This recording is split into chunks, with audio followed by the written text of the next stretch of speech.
So that the AI tutoring system is one of the most important conversations that can be taking place right now. This will either be the thing that saves us or completely destroys us.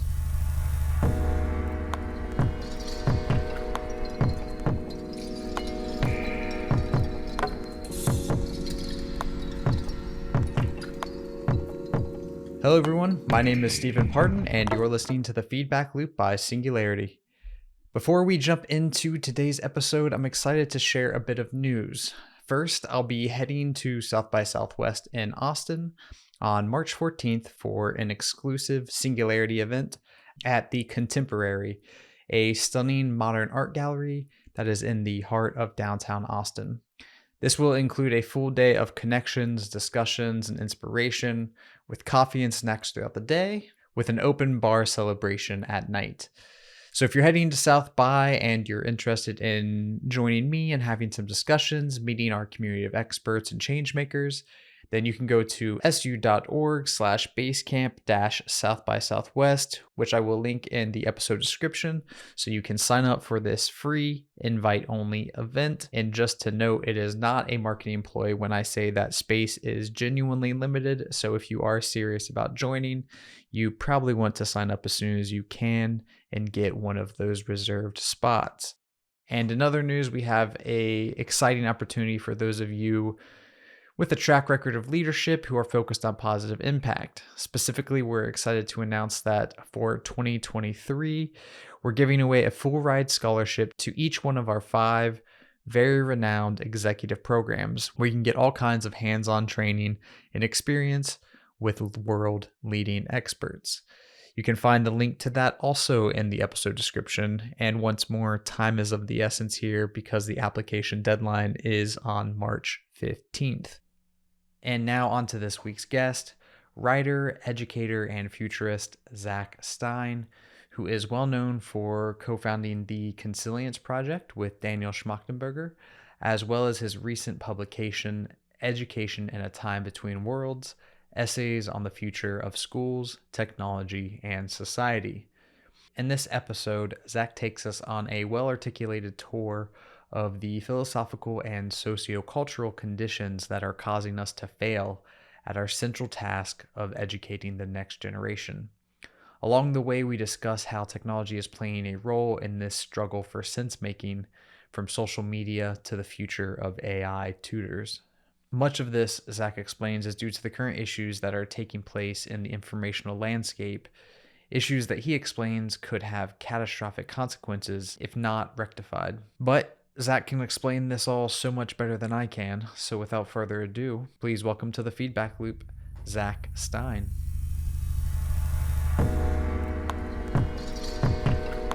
So that we can get kind of a big picture of your work and the things that you do, is maybe to start with the Consilience Project.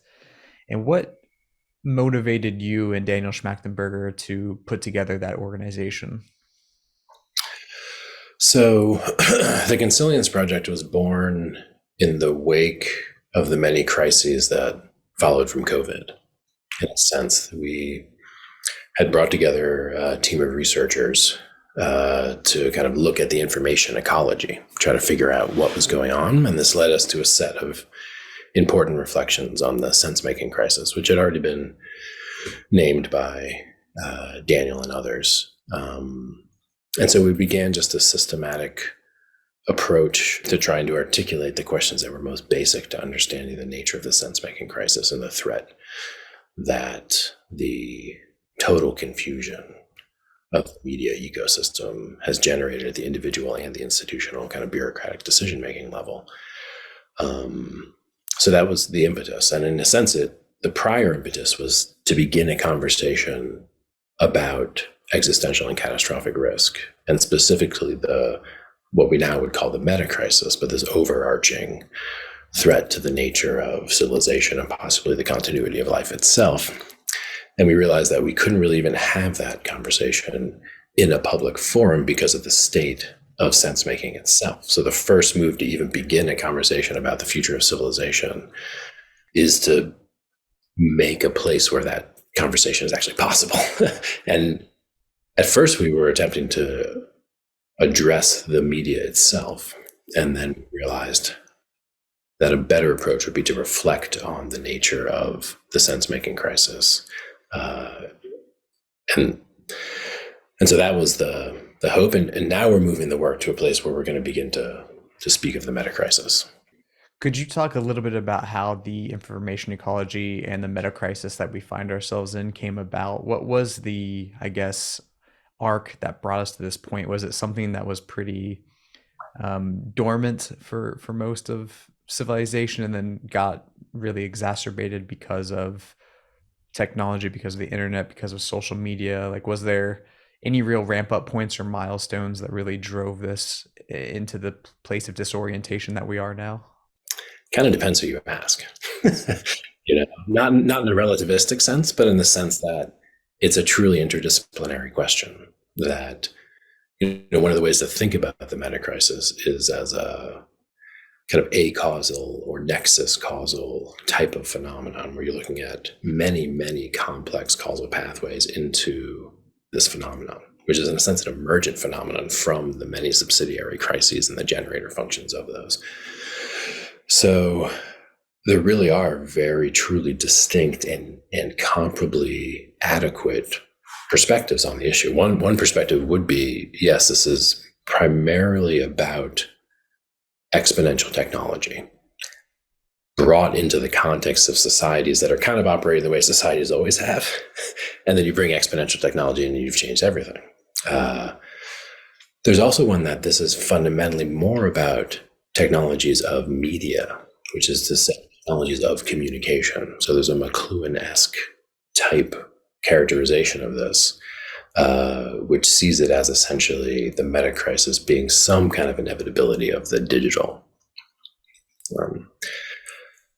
And then there are other ones, and I'm a philosopher of education, so I see this as a compounding educational crisis, which is to say a self-amplifying educational crisis. Because the problem with educational crises is that they degrade the overall capacity to recognize the ability that there is an educational crisis, right? So that there are some crises that have self-amplifying properties, and the educational crisis has this. So if we set in certain errors in the structure of the way we did education, let's say post-war, those would begin to play out, and then they would self-amplify to the point where you'd have a profound society-wide education crisis, which I believe we have, in a context when more money is being thrown into education reform than ever. So you get the kind of diminishing returns on investment and complexity, which is a characteristic of civilizational collapse more broadly.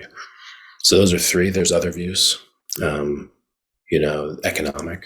It's hard not to see this as a climax of an untenable fundamental economic paradigm, which is to say infinite extraction of a finite resource, right? We can do that. There's a whole kind of rabbit hole down seeing this as the result of kind of economic generator functions, if you will.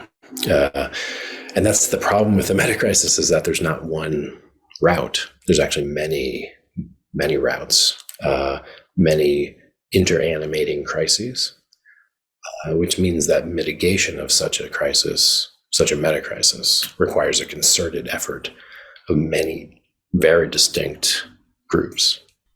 I was going to say, is this why you look to education? Because in a way, it's almost a way to train the wisdom or the understanding of complex thinking or complex science to understand how these things coalesce? I mean, if you look for the root, education is root.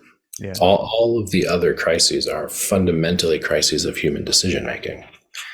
The root of human decision-making is how that human was educated. And so there's a fundamental source problem of the type of mind that is being created and domesticated and made common within our civilization is a mind that has created patterns and processes within the civilization that are driving it towards self-termination. So that there's a fundamental problem in an educational paradigm if it's creating psychological and skill sets and personality types that are not allowing the civilization to transform in ways that have it maintain its viability. So it's a root of the many crises. And it's what's so funny, educators know this. Yeah. And there's something interesting about education as I define it. I'm not talking about schools. And so I think that's the thing that maybe people would hesitate to take this view is because there's way more than just failure of the schools. And in fact, maybe the schools aren't failing. But the point is that the education of a society, as I define it, is one of the broadest social functions of society that's performed by almost every institution, but specifically the institutions of the family, of school, and of law. And of course, media being the other obvious one. So the idea here is that it's not failure of school, it's actually inadequacy of total set of educational institutions that are responsible for the autopoietic reproduction of the skills necessary to maintain the civilization. And often when civilizations or any social system is in crisis, the education system then has to change its nature so that it doesn't just simply reproduce the same skill set into a place where they're not relevant, but can make new skills. And so we're in that kind of crisis where for about 30 years or more, the educational system has needed to change much more fundamentally than it has been able to change. And in what ways? Because you do talk about the two worlds that were between this sort of liminal state that we've been in maybe for those 30 years. What is it that we left behind, and what is it that we're moving towards? What is that transformation? What are the transformational endpoints there?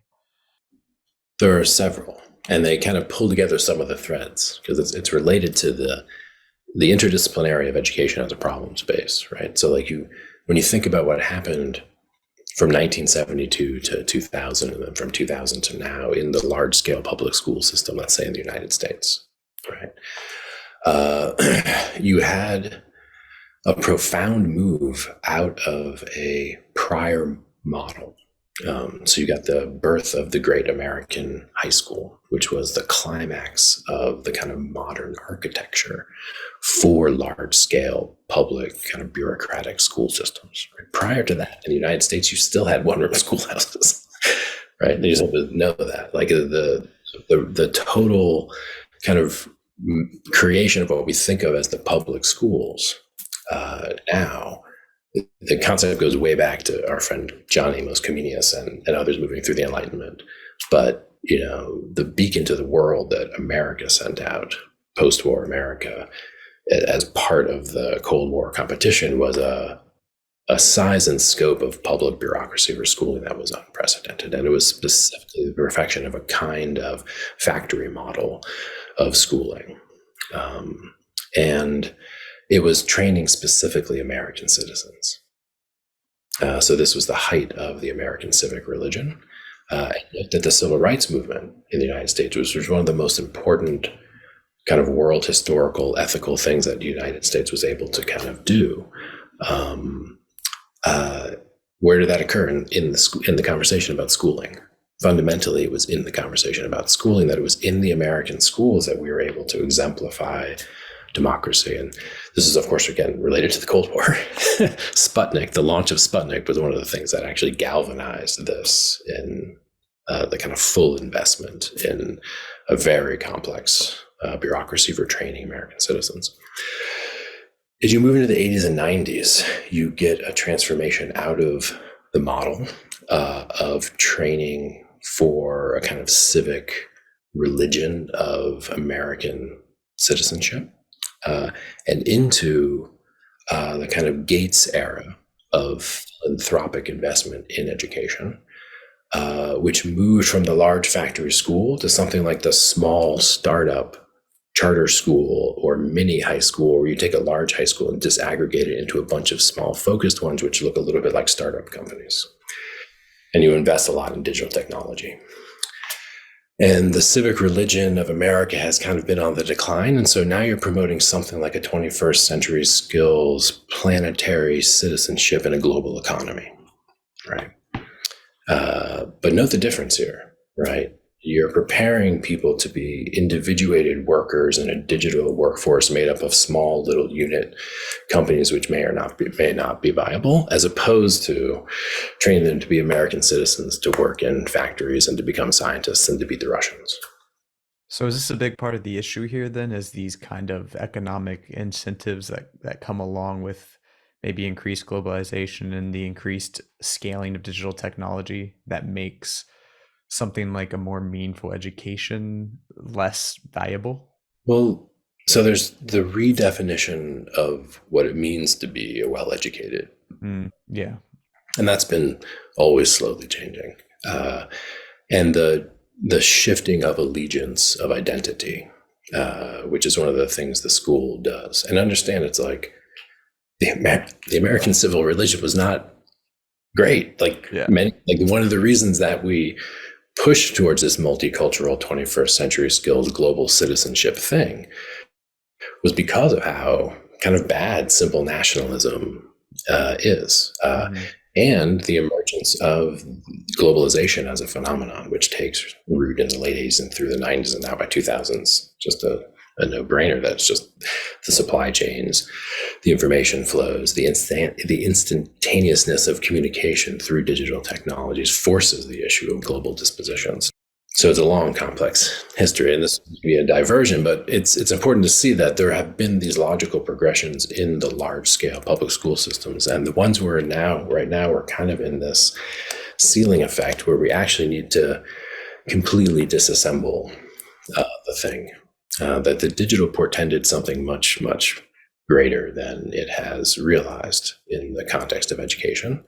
And this is what my book is about. And so we need an actual planetary scale, distributed educational hub network. So what's that look like? I mean, what's it look like to start making that switch? Just, if we're hitting that ceiling and we need to kind of tear down these prehistoric structures in a sense that no longer serve us, how do we make that transition without just having chaos? And what does that thing we build kind of look like? The idea, chaos is bad, but it's like, it's not looking good right now. Fair enough. It's like, yeah, like, if you just look at the adolescent health crisis alone in the United States, the adolescent health crisis is probably the canary in the mine for the true failure of the educational system, not the schools. Well, the schools have tried their best. We're talking about the media. I'm talking about the structure of the family. I'm talking about the absence of anything like a coherent religious ideology. So you get it from YouTube. Like, I'm talking about a whole complex set of things,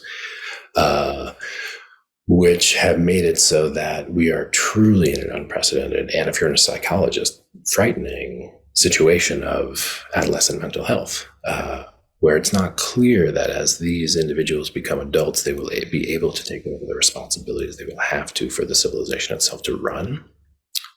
So we're looking at failure of intergenerational transmission, which means a failure of the elders to pass over the responsibilities for running civilization to the youth, because we have not prepared them. We've actually hurt them instead of strengthening them somehow.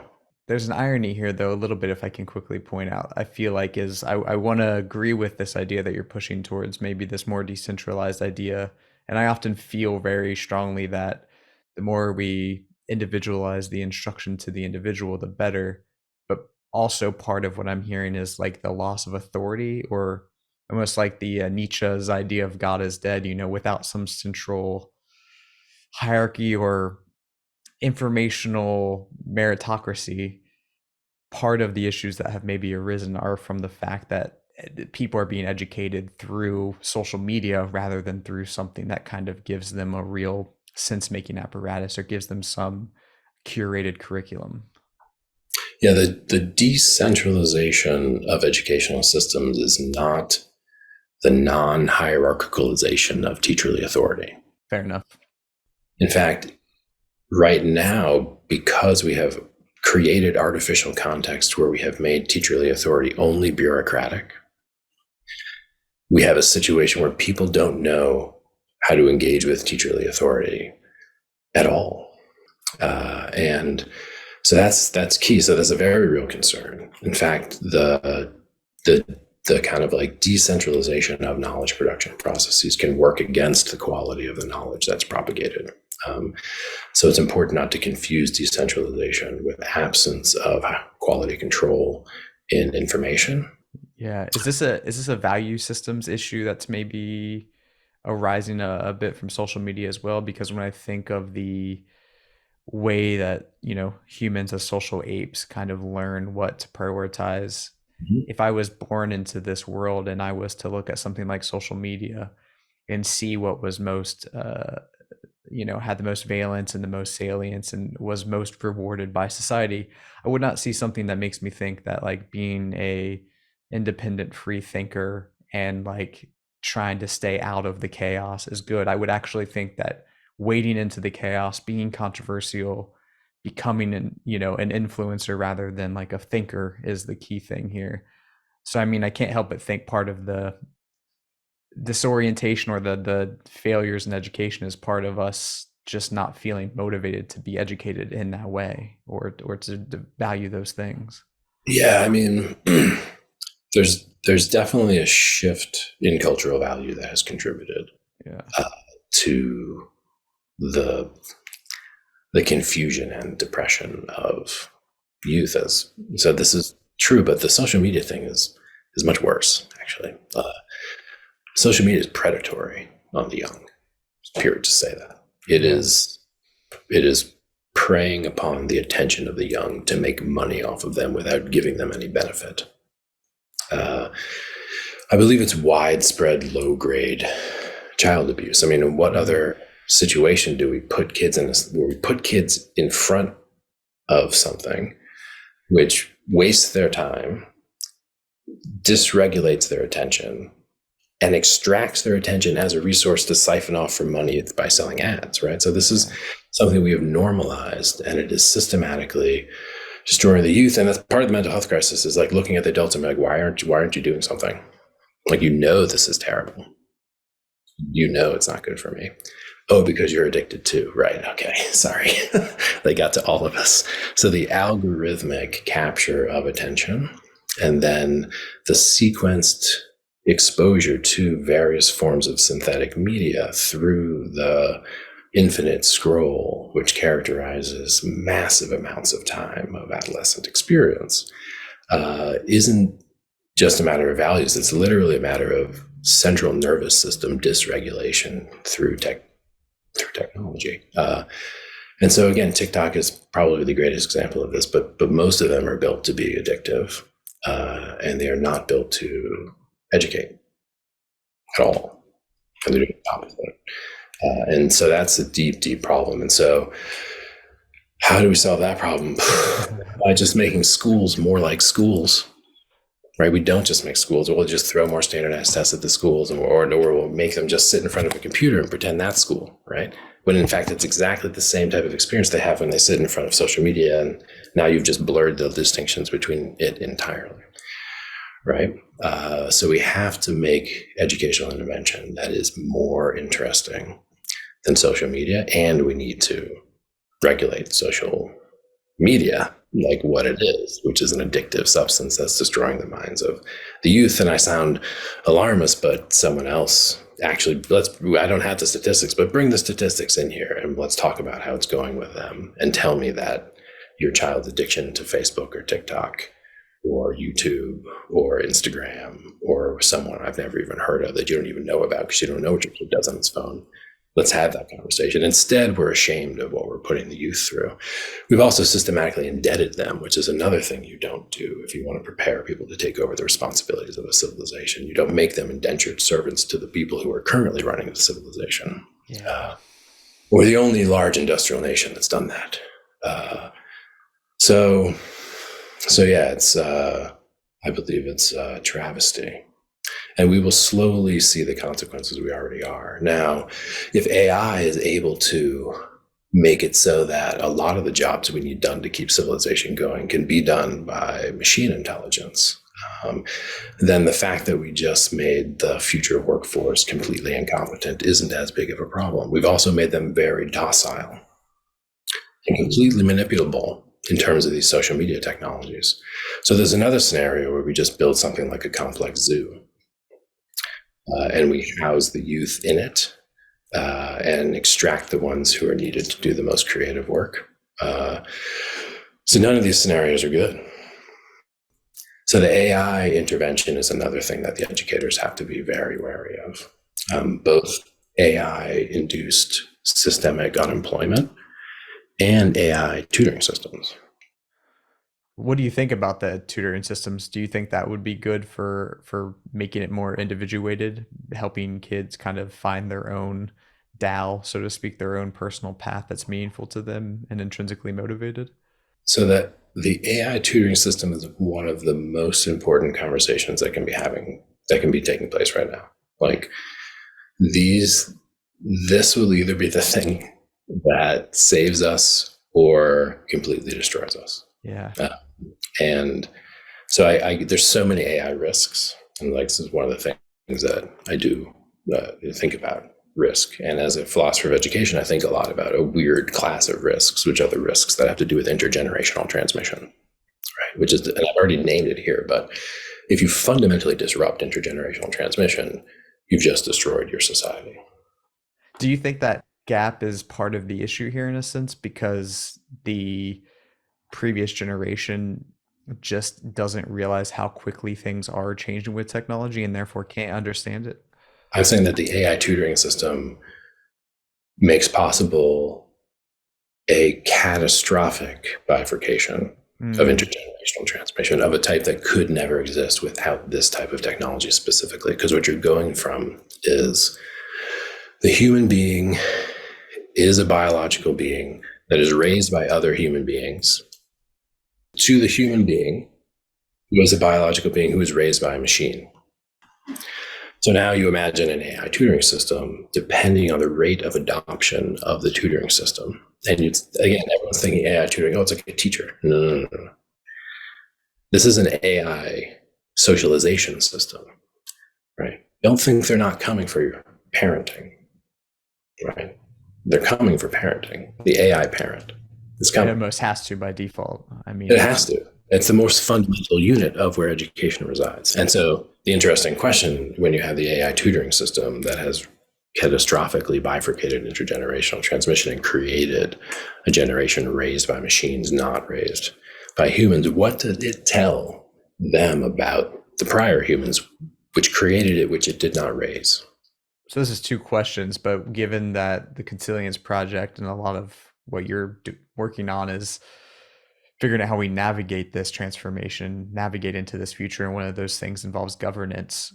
What do you see the approach to governing this, one, the social media aspect that we talked about, that's just basically child abuse, and the AI tutor aspect of things, like how that develops? Do you see a path forward, or do you have any ideas on movement in that direction that you think is best? Yeah, so there's also a work I do at the Office for the Future with Gaffney and Ken Wilber, and they were working on this problem of techno feudalism. The problem of techno feudalism is, there's a political, there are political accoutrements to these forms of, I don't know what the word would be, social existence, right? Mediated by digital technology, AI tutoring systems, structural unemployment, right? If the AI tutoring system rolls out through market-based competition, where we're still wedded to attention capture business models, then you would have a real problem. And you would get, again, something that looks a lot like a techno-feudalist situation where you've got these non-overlapping epistemic empires of people who are completely captured by inexorably persuasive AI technologies, right? And I'm talking about the United States. I don't know what China is doing. It's likely China will not build one based on a market-based competition. China will probably build one, right, with a whole bunch of strategy, right? We will maybe build 6 or 3 or something like that, different, and maybe we'll build a really complex suite of them, like our educational system, that'll be socioeconomically stratified. Right? So there's many ways that plays out in the Techno Feudalist one. If you infuse the design of the AI tutoring system with actual first principles and first values of design that factor both the nature of the cosmos, the nature of the human, then, as I said, this thing could be the thing that actually gets us out of the meta crisis. So this is like a design conversation that's so fundamental and so important about very deep philosophical questions, which we haven't been able to really think about like for a very long time in modern society. So like AI tutoring system has to answer the question of what is a good human?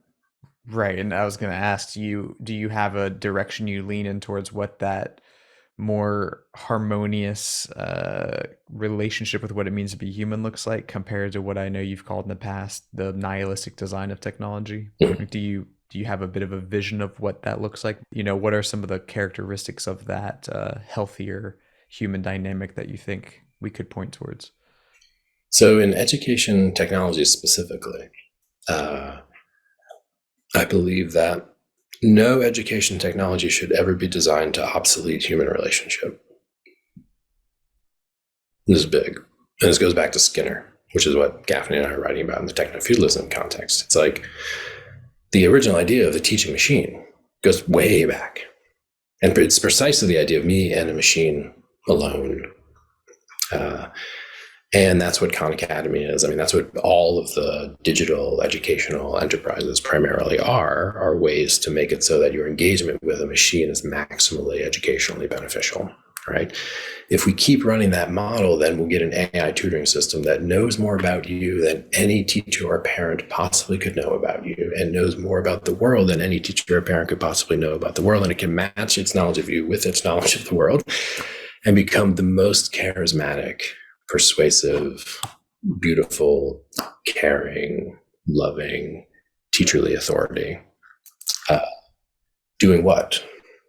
On whose orders? Regardless, obsoleting your relationship to your parents, your friends, your actual teachers, because it is so much better at talking to you and knowing what you want to do and keeping you happy and entertained. So that's a real bad problem. That's part of that catastrophic disruption of intergenerational transmission, is the literal obsolescence of human relationship through maximally charismatic and persuasive machine technology. So I believe educational technology should instead maximize the benefit of human-to-human relationship. All right, so the educational hub network uses a lot of very complex digital backend, but it's mostly to orchestrate things like pop-up classrooms, which would be the kind of like time and skill sharing networked machine intelligence, realizing who in this community has what skills, who in this community needs to learn which skills by their own self-selection of self-reflection, and then providing the materials, providing the context, providing even objects of curricular study, perhaps even serving as a conversation partner, but always in the context of scaffolding the human-human relationship to be maximally beneficial in education. Education is not a biological organism interfacing with a machine. It's something else, and this is hugely important. And understand that it's only, and I'm just going to say this, it's basically nerds who are building these things who love just sitting alone with machines. So one of the big concerns people have, or things people say right now, is that the university as we know it is dead, and that a lot of things are going to be moving towards things like your Khan Academies, YouTube trainings, coding boot camps, and things like this. But it sounds like what you're talking about here is maybe almost something like a mix between the two. How do you reconcile those two dynamics in terms of education? Yeah, the universities are faltering for many, many reasons. Now, that doesn't mean that you can get what you get at a university from YouTube. You just can't. Again, the education hub network is not to replace the university with a bunch of fancy online courses. It's to replace the university with a distributed network of in-person, problem-focused, guild-like educational experiments, right? Because this isn't something I mentioned yet, but one of the things that has also caught up with the modern education and postmodern education systems is the is the artificiality of the tasks that students are asked to do, right? Like the only person affected by my work on this test is me and my future competition with you to get into college or to get a job. We'll do group work, but we're still doing group work for our own individual grades. None of us are actually in a situation of contributing to the community around us in the solving of problems that need solved. Now compare this to a guild. It's like a blacksmith guild. Right. Now in a blacksmith guild, you will be learning blacksmithing while solving the problems of the community that need to be solved, namely shoeing horses. Right. And so you will be shoeing a horse, or you'll be watching the master shoe the horse, and then you'll shoe the horse and he'll supervise you. But the point is, you feel both that I'm learning and that, hey, I'm solving problems that need to be solved in the community. And they demonstrably do need to be solved. So there's a whole class of work David Graeber called bullshit jobs, which means that even adults actually do simulations of work, which is to say many adults jobs where if they do not do their job, nothing bad happens. No one actually noticed you didn't do your job. It's a bullshit job. You don't need that job. School is a multi-decade bullshit job. That's not conducive to, let's say, building a generation that's going to be able to collaborate together and solve a bunch of very pressing, complex global problems. Because what have they been doing? They've been doing work that is of no consequence to their communities for almost their entire lives. Well, on that note, we're coming up to the allotted time here, and I want to make sure I respect your time. So maybe that's a good place to end. In terms of looking forward, is there a drastic solution that you want to see us move towards, or at least that you have some inklings of a conceptualization of, or maybe just some obstacles that we could maybe knock down to maybe increase our clarity of vision? Yeah, I mean, there's the things I would do if I could like wave my magic wand and do things, and then there are the things that actually seem possible to do.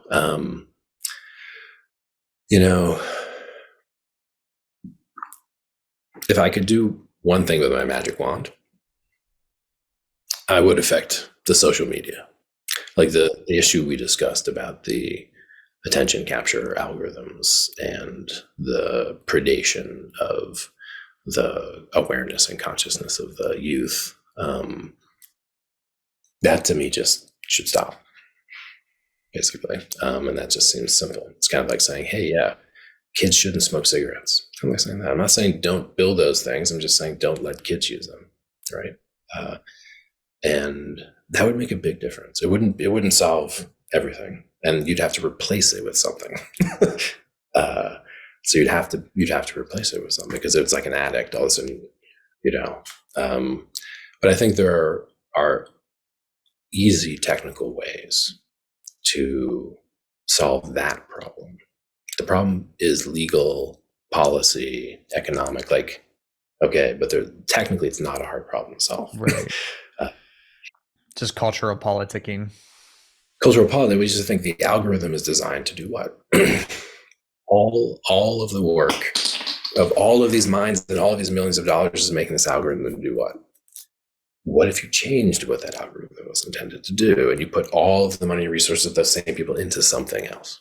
If I tell you, hey, either you do that or you're engaging in systematic child abuse, maybe that's extreme, but that's how I think it's that stark. I think we have to start using language that is more apparent now, as I already mentioned. One of the reasons this isn't occurring is because the adults are also addicted to this thing, and they're getting, you're right. Even the people who make it are getting high on their own supply. And so the senators and Congress people who would be responsible for creating the complex legislation would have to pay attention for more than 15 minutes to something to write a coherent legislation that would be able to actually regulate an industry that is moving at a much faster, more sophisticated technological pace than the senators are aware of. Like the parents of kids who are addicted to these technologies would have to put their own phone down and get off their own social media and regulate. So this is the problem with very powerful educational technologies like social media, is that once they get going, they degrade your ability to see what they're doing to you. Yeah, there you go, man. We'll leave it there, Zach, on that I think optimistic note. There's a lot of optimism, but I believe that the risks are great enough that we need to to proceed with a tremendous amount of caution, and not just a kind of naive techno optimism,